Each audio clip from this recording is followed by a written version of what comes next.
You can't help the birds fly over your head, but you can help them from building a nest on your hair.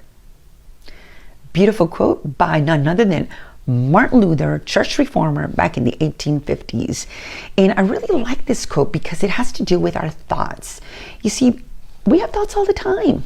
Thoughts flying in our head every single day. They flood in. Whether we're talking, we're having a conversation with someone, we're watching something, someone speaks over us, we see something unexpected, and there's a thought. We feel something, and there's a thought. And so if we're not careful, we begin to entertain certain thoughts that fly in. You see, what happens is that these thoughts that we tend to entertain later become action. Action that may result in conflict, that may result in bitterness, that may result in pain, conflict that may result in false assumptions of people or circumstances.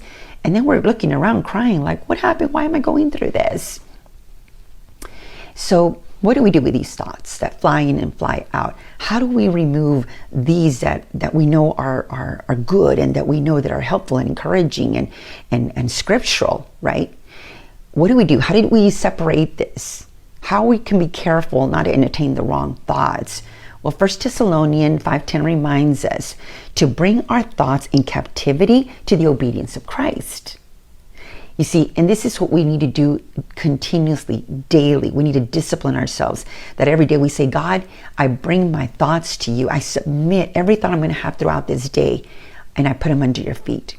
Or maybe perhaps at that moment, Lord, at this moment, I'm having these thoughts, but I submit them under your feet, under your obedience. If these thoughts have nothing to do with your will for my life, have nothing to do with you, then I don't want it. I don't receive them.